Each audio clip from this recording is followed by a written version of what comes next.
बंगाल में चुनावी दौर और शोर के बीच धरने की होड़ है। भाषणों को लेकर चुनाव आयोग ने ममता बनर्जी के प्रचार पर 24 घंटे की पाबंदी लगा दी। तो ममता बनर्जी अब थोड़ी देर बाद कोलकाता में धरने पर बैठने वाली हैं।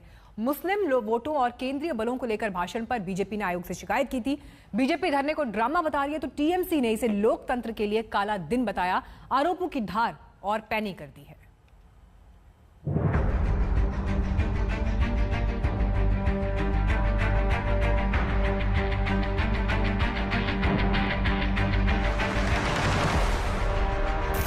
সংখ্যালঘু এলাকা যাকে অত্যাচার করছে सीआरपीएफ যদি গন্ডগোল করে আমি আপনাদের মেয়েদের বলে দিচ্ছি।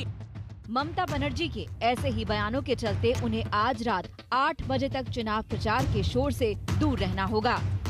चुनाव आयोग ने ममता पर पूरे एक दिन यानी पूरे 24 घंटे तक प्रचार से दूर रहने का फरमान थमा दिया है।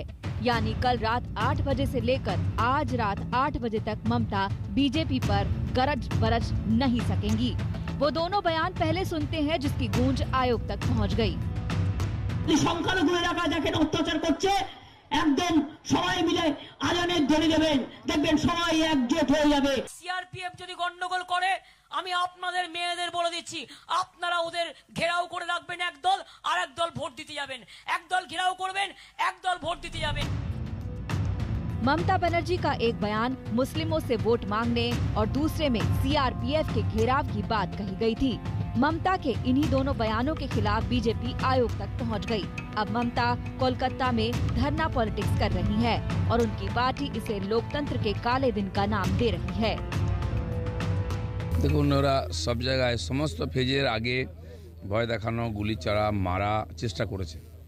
কারণ ওনারা বলে যে হারতে আরম্ভ করেছেন আর লোককে ভয় দেখানো ছাড়া কোনো রাস্তা নেই যাতে ভোটিং কম হয়, লোক না বেরোয়। সেই চেষ্টাটা করছেন। নৈহাটি বা ব্যারাকপুর এই এলাকা তো সবসময় উপদ্রুত এলাকা, গণ্ডগোল সারা বছরই চলে। তো এবার সাধারণ মানুষও তৈরি আছে ওর প্রতিরোধ করার জন্য। সেন্ট্রাল ফোর্স তো আছেই, কোনো বুথে গণ্ডগোল করতে পারছে না। লোক যাচ্ছে, লাইনে দাঁড়াচ্ছে, নিজের ভোট দিচ্ছে, চলে আসে। কিন্তু যারা এতদিন পার্টির থেকে কামিয়েছে, খেয়েছে, তাকে তো পার্টির জন্য কিছু করতে হবে। এগুলো খালি লোক দেখানো চলছে, এর কোনো প্রভাব ভোটে পড়বে না। This is a black day for Indian democracy, a black day for Indian democracy. When you can't beat us, you ban us. काला दिन है, black day for democracy. क्योंकि आप लोग इलेक्शन में हम लोग को हरा सकते नहीं हरा सकते हो, उसलिए क्या करते हो, बैन करते हो। जाहिर है जब चुनावी प्रचार का तूफान चरम पर है और एक एक दिन मायने रखता हो तो 24 घंटे की रोक बड़ा झटका है। ममता पहले ही आयोग को बीजेपी के हाथ का खिलौना करार देकर अपनी नीति साफ कर चुकी है। अभी हाल ही में आपने कहा कि सभी मुसलमान एक हो जाओ, वोट बंटने मत दो।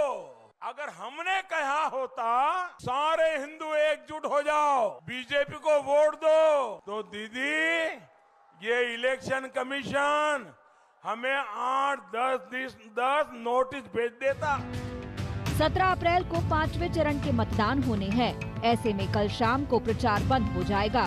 कूच बिहार की घटना के बाद चुनाव आयोग ने 72 घंटे पहले प्रचार बंद करने का ऐलान किया था। आज तक ब्यूरो। और इस वक्त और जानकारी के साथ चित्रा त्रिपाठी हमारे साथ जुड़ गई हैं। चित्रा, आप ग्राउंड पर लगातार कवर कर रही हैं, लेकिन देखिए हर फेज के साथ मुद्दे भी बदलते जा रहे हैं और इस बार जिस तरह से चुनाव आयोग की भूमिका रही है और टीएमसी उस पर जितने सवाल खड़े कर रही है, ऐसा लग रहा है कि ये मुद्दा जस्ट बिफोर इलेक्शंस उभर कर आ गया है इस पूरे पिक्चर पर। आज जब ममता बनर्जी धरना देंगी, क्या संदेश होगा वहां से? बिल्कुल, देखिए बिल्कुल सही कहा आपने मीनाक्षी। देखिए जैसे जैसे आधे चरण का चुनाव तो गुजर चुका है, 4 चरणों में संपन्न हो चुका है, 4 अभी बाकी है। लेकिन उसके ठीक पहले ममता बनर्जी बेहद हमलावर हैं, न सिर्फ चुनाव आयोग पर, जितनी भी सेंट्रल फोर्सेज आई हैं उन पर और इसके अलावा केंद्र सरकार पर भी। उन्होंने तो बाकायदा चुनाव आयोग को सलाह दे दी है कि आप अपना नाम बदलकर MCC यानी कि मोदी कोड ऑफ कंडक्ट कर दीजिए। हालांकि मुस्लिम वोटरों को न बंटने की अपील वाले बयान पर उनके खिलाफ ये कार्रवाई की गई है, 24 घंटे की रोक। लेकिन जहां पर ममता बनर्जी का ये धरना शुरू होने वाला है अब से 1.5 घंटे के बाद, वहां की तस्वीरें आपको दिखाना चाहेंगे।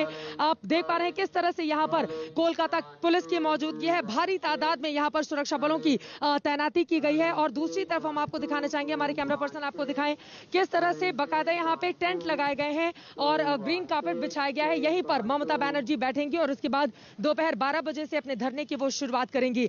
आज का दिन बेहद महत्वपूर्ण, क्योंकि 24 घंटे पर किसी भी रोक का मतलब यही होता है कि नेता पब्लिक के बीच नहीं जा सकता है। और यकीनन आज यहाँ पर मीडिया कर्मियों के जरिए अपना संदेश समूचे उन इलाकों तक पहुंचाने की ममता दीदी की कोशिश होगी जहां पर अगले 4 चरणों की वोटिंग बाकी है। 17 अप्रैल को मतदान होना है, 22 तारीख को होना है, 26 तारीख को होना है और उसके बाद 29 तारीख को मतदान होना है। दूसरी तरफ भी मैं चाहूंगी हिमांशु, हमारे कैमरा पर्सन आपको दिखाएं, लगातार यहाँ पर ब्रीफिंग की जा रही है क्योंकि अब समय काफी ज्यादा कम बचा हुआ है, 1.5 घंटे तकरीबन, और इसी वजह से बाकायदा ब्रीफ किया जा रहा है। यहाँ पर सिक्योरिटी का कोई इशू चित्रा हमें तमाम तस्वीरें दिखा रही हैं। चित्रा, आप बने रहिए हमारे साथ, मैं लौटूंगी आपके पास। लेकिन जो अब यहाँ पर धरने की तैयारी है, वहां से क्या संदेश जाएगा ये तो देखना ही होगा। लेकिन 24 घंटे की इस पाबंदी ने कैसे टीएमसी को परेशान कर दिया, देखिए।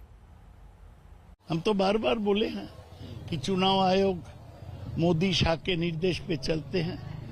वो तो रिटायर्ड ऑफिसर है, वो कोई महान व्यक्ति नहीं है, कोर्ट का जज नहीं है। सुनील अरोड़ा तो आईएएस ऑफिसर थे, रिटायर करने के बाद उसको क्या महान हो गया। मैं समझता हूं कि चुनाव आयोग कॉम्प्रोमाइज किया है और इसके लिए हम लोग लड़ाई के लिए तैयार है। हम ही जीत रहे हैं बंगाल में। যখন নির্বাচন কমিশন তাকে বলে উস্কানিমূলক মন্তব্যের জন্য ক্যাম্পেইন করা যাবে না, প্রচার করা যাবে না, এটা একটা মুখ্যমন্ত্রীর জন্য অপমানকর। একটা মুখ্যমন্ত্রীর যোগ্যতা যে নেই এটা তার প্রমাণ। এবং বাংলায় আজকে যখন এক উত্তেজনার পরিবেশ তৈরি হচ্ছে, বাংলার মুখ্যমন্ত্রীকে আমি বলবো সেই উত্তেজনার আগুনে ঘি ঢেলে আপনি দয়া করে রাজনীতি করবেন না। बहुत से चुनाव देखे, लेकिन उस चुनाव में इतनी बौखलाहट, इतनी हताशा, इतनी निराशा चुनाव के रिजल्ट से पहले किसी पार्टी में नहीं देखी, जो कि तृणमूल कांग्रेस में दिखाई पड़ रही। और यही नहीं, इस बौखलाहट में वो वहां के जो दलित समाज के लोग हैं उनको भिखारी कहना, उसके अलावा जो सुरक्षा बल हैं उन पर कहो हमला करने के लोगों को प्रोत्साहित करना, लोगों को भड़काने की कोशिश करना, खून खराबे का खेल कराने की कोशिश करना। तो ये सारे के सारा जो हिंसा और खून खराबे का खेल है वो एक्सपोज हो रहा है। पहला मुद्दा तो यह है कि 2 दिन से बीजेपी का राज्य सभापति दिलीप घोष, जो कि सांसद भी है, इन्होंने आम सभा संबोधित करते हुए बोल रहे हैं कि बंगाल की जगह जगह शीतलकुची जैसा घटना घटेगी। उनके एक उम्मीदवार राहुल सिन्हा, उन्होंने बोल रहा है कि 4 आदमी को क्यों खून किया गया, 8 आदमी को क्यों नहीं खून किया गया। जो तरीका है वो करेंगे, naturally we expect. Mamata Banerjee बेशक धरने पर बैठ रही हैं, लेकिन आज भी बंगाल में रैलियों का दिन है। बीजेपी के नेता वोट मांगेंगे, लेकिन ममता को रात 8 बजे तक खामोश रहना होगा, क्योंकि बंगाल में चुनावी प्रहार ने हर रंग देखा। एक दिन पहले प्रधानमंत्री मोदी, अमित शाह और ममता बनर्जी की जंग की ये धार इन बयानों में देखिए। और बांग्ला बोलছে डबल इंजन করব। अरे डबल इंजन आएगा कैसे? पहले तो बताओ दिल्ली में कैसा डबल इंजन चल रहा है? क्या है?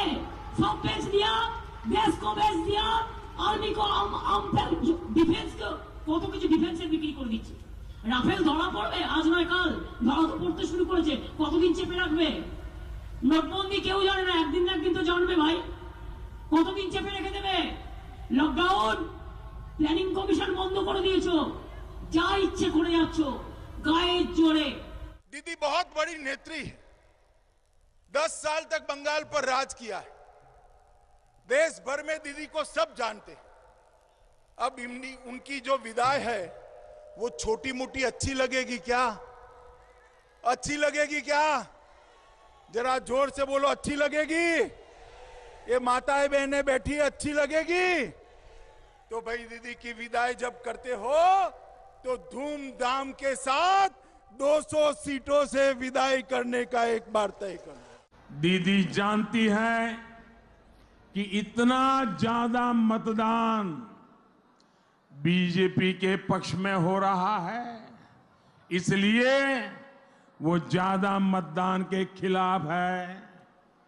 दीदी जानती है कि चुनाव में उनके गुंडे ही हिंसा कर रहे हैं, इसलिए वो हिंसा फैलाने वालों पर सख्त कार्रवाई की बात भी नहीं कर रही है। आखिर दीदी अपने ही लोगों पर जो ये सब बवाल करते हैं, हुड़दंग करते हैं, हिंसा करते हैं, उनके खिलाफ कार्रवाई कैसे करेगी? और इसलिए आगे बांग्लार मानुष बांग्ला के বাঁচাবে, বাংলাই পারবে, বাংলাকে বাঁচানোর আগে বাংলা মাকে, বাংলাকে গুজরাট হতে দেবেন না। তারপর দেখবেন এই বাংলাই সারা ভারতবর্ষকে একত্রিত করে আমরা সারা ভারতবর্ষ থেকে মোদিবাজিদের আমরা দূর হাঁটাবো, বাংলা থেকে এই ভারতবর্ষ থেকে আমরা দূর হাঁটাবো বাংলার ইলেকশনের পরে। চ্যালেঞ্জ বাংলাটা করে নিন, বাংলাটা করে নিন। চ্যালেঞ্জ যদি পারেন রুখতে পারেন, চ্যালেঞ্জ করে গেলাম বাংলা মোদিবাবু আপনি 1000টা মিটিং করলেও বাংলা পাবেন না, বাংলা মাকে পাবেন না, বাংলা আমার সোনার রত্ন, বাংলা আমার গর্ব। फिलहाल हम रुक रहे हैं एक ब्रेक के लिए, फौरन लौटेंगे, देखते रहिए आज तक।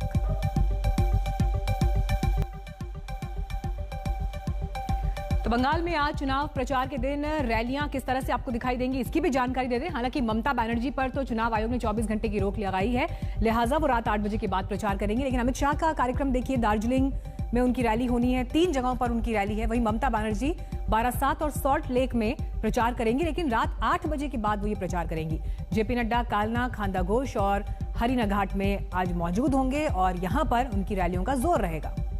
इस्लामपुर, दमदम और दार्जिलिंग में अमित शाह मौजूद रहेंगे। हालांकि इस बीच ममता बनर्जी दोपहर 12 बजे से धरने पर बैठ रही हैं चुनाव आयोग के एक्शन के खिलाफ। उन्होंने चुनाव आयोग पर कई सवाल उठाए हैं और कहा है कि वो बीजेपी के इशारे पर काम कर रहा है। एक ब्रेक के लिए हम रुक रहे हैं, फौरन लौटेंगे, देखते रहिए आज तक। नमस्कार, मैं हूं अंजना ओम कश्यप। हमें उम्मीद है ये वीडियो आपको पसंद आया होगा। लेटेस्ट खबरों के लिए यूं ही देखते रहिए आज तक और इस वीडियो के पसंद आने पर लाइक, शेयर एंड सब्सक्राइब करना ना भूलें।